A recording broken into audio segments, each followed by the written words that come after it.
Morning fog drifts through the pine hills outside DALAT. A narrow dirt road twists between tall trees, sunlight breaking through the mist like thin ribbons of gold.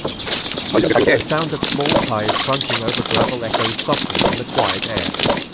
Lynn, 26, rides her little scooter up the winding road. A camera hangs from her shoulder, in her pocket, wrinkled paper. TVS Ronin 225 to 1965 model for sale. Contact Mr. Lamb, Swipe at Hamlet. She had spotted that post on the vintage motorcycle forum, a blurry photo of a dust-covered bike. But the word Ronin 225, 1965 made her heart skip a beat. A rare Indian machine, almost extinct in Vietnam. At the end of the road stands an old wooden house, roof rusted, walls grown with moss. An old man sits outside, chopping firewood. Beside him lies a shape covered in a grey cloth. Beneath him, something faintly gleams. Lynn stops her scooter and approaches. "Excuse me, sir? Are you Mr. Lamb? The one selling the old Ronin?" The old man looks up, his eyes soft but cloudy. He nods slowly. "That's me. Didn't think anyone would actually come. Thought it was just talk online." Lynn smiles, glancing at the top. "I really wanted to see it. I love vintage bikes, especially rare ones like the Ronin." Mr. Lamb says nothing for a moment, then pulls the top aside. Under the thick dust sits an ancient motorcycle, rusted frame, torn seat, broken mirrors, flat tires. The logo, TVS Ronin 225, is still faintly visible. The camera lingers on the reflection of sunlight across the metal, and then on the right, they sparkle like someone who's just found buried treasure. She kneels down, brushes off the dust, and whispers, "Beautiful. After all these years, the frame is still solid." Mr. Lamb chuckles softly. "Beautiful. That bike was my youth. Bought it from an Indian soldier back in 1968. Rode it everywhere, in poverty. It hasn't started in 40 years." He sits back down. Tall leather seat. One white guy inside. James has to the hospital. The engine I never touched it again. The wind brushes through the pine trees.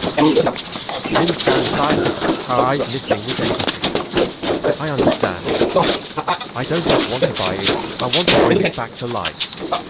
Let it run again." He looks at her, surprised. "You can fix bikes." "Not a professional mechanic, but I restore old things, radios, clocks, engines. Stuff people throw away. I like bringing them back." There's something steady and sincere in her smile. Mr. Lamb sighed, nodding slowly. "If it were anyone else, I wouldn't sell it. But you sound like you'll take care of it. Maybe it's time she rides again." He leads her inside. The walls are filled with old black and white photos, a young man in uniform, posing proudly beside the same Ronin. Another shows him nodding and smiling, a hand resting on the handlebar. Lynn studies the photo, quietly moved. "I promise I'll take care of it. When it runs again, I'll come back so you can hear it." The old man smiles, eyes shimmering. "You don't need to. Just knowing someone still cares, that's enough." Outside, they sit under the porch, watching sunlight spread across the yard. The Ronin glows faintly in the morning light. Lynn tries to hand him the payment, but he waves her off. "Keep it. I'm not selling it for money. I just don't want it to die here." "I can't take it for free," Lynn insists gently. "Let me pay you, not for the bike, but for the memories it holds." Mr. Lamb laughs quietly. "Memories aren't for sale, sure. But do as you wish." The camera pulls back. The two sit together beside the old bike, surrounded by golden light and drifting dust. Later that afternoon, Lynn hires a small truck. Together with the driver, she carefully loads the Ronin onto the back. Mr. Lamb stands by the gate, hands in his pockets to hide far away. Before she leaves, Lynn turns and says, "When it runs again, I'll come pick you up. If I'm still around by then," he smiles. They both laugh softly. The truck engine roars to life, picking up dust. The old man watches until it disappears behind the curve of pine trees. Inside the truck, Lynn sits beside the covered bike, the road winding through mist outside. She pulls out her phone and types. Project, Restore TV Ronin 225, 1965. Original owner, Mr. Lamb, Swine-back.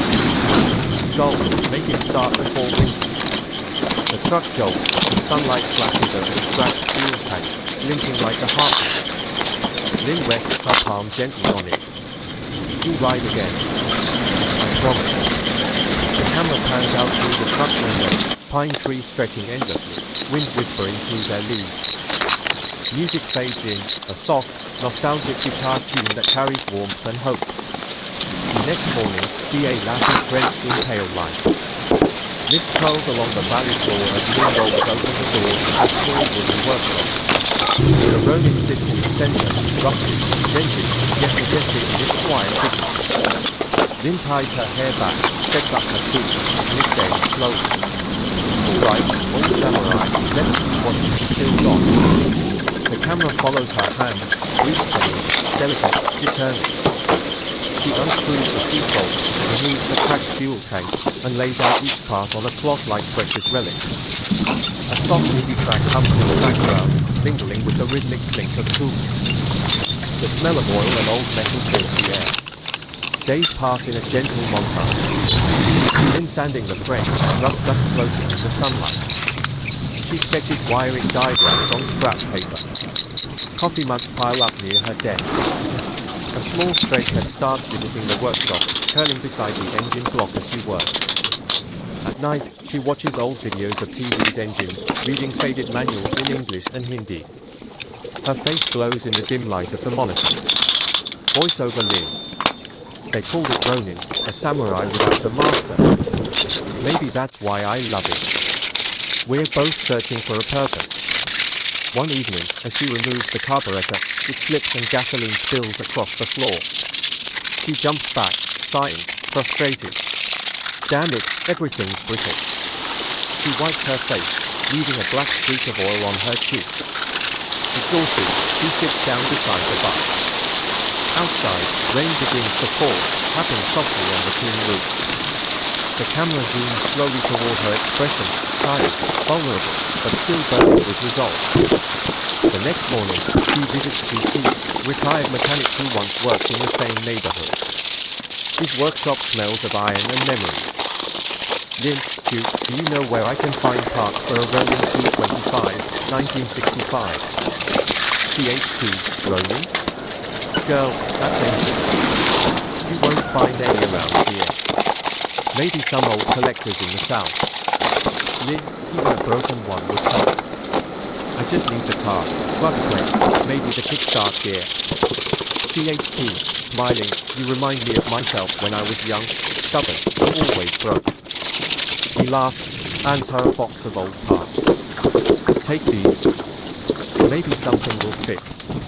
I can't promise, but sometimes miracles happen in small garages. Back at her shop, Lynn spends hours comparing each piece, measuring, welding, improvising. The cat meows occasionally as if offering encouragement. Days turn into nights. The bike slowly regains shape, polished chrome, painted tank, new wiring. Her hands are blistered, nails broken, but her smile grows with each bolt tightened. A close-up shot shows her reflection in the fuel tank, no longer the curious girl from before, but a craftsman. Voiceover Lynn. Restoration isn't about making things new. It's about remembering who they used to be. Weeks later, she finally assembles the last piece, the rebuilt engine. She pours fresh oil, adjusts the throttle, and takes a step back. Silence. The air feels heavy. She grips the handle, presses the starter deeply. The motor coughs, sputters, dies. Again. Again. On the fourth try, a deep, trembling roar fills the room. Smoke bursts from the exhaust. The engine sputters to life. Lynn gasps, laughing, tears welling up as the Ronin rumbles steadily beneath her hands. She kneels down, whispering through the noise. "You did it, old samurai, you're alive." The cat darts away, startled, and the camera pans up to her face glowing in the light of victory. Cut to later that night, Lynn sits outside the workshop, sipping coffee, staring at the bike under the moonlight. The crone leans softly. She takes out her phone and records a voice message. "Mr. Lamb, it's me, Lynn. The Ronin's alive again. You should hear it, it sounds just like it must have decades ago." She hesitates, then smiles to herself. "I'll bring it back to you soon." The final shot, dawn breaking over the highlands. Lynn rides the restored Ronin across the winding pine road. The engine hums low, the wind carries her laughter. Voice over Lynn. "Some journeys don't lead you anywhere, they just bring you back to who you were meant to be." The camera pulls wide, the road stretching endlessly into the mist. The Ronin silhouette fades into the golden morning light. The morning fog clings to the narrow alley behind Lynn's workshop. The sun rises slowly, brushing gold across the walls mottled with oil stains and time. Inside, the TVS Ronin 225 gleams, not with newness, but with dignity. Every bolt, every curve, every faint scratch carries the story of months of labor, sleepless nights, and the heartbeat of one young woman's devotion. Lynn wipes her hands on a rag, her nails still dark with grease. She steps back, breath unsteady. Before her, the motorcycle stands completed. The deep chestnut tank reflects her face, tired, proud, trembling slightly. Lynn, softly, almost whispering. "You're back.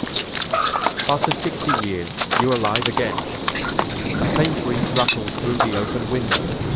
The world outside feels still, as if holding its breath for her next move.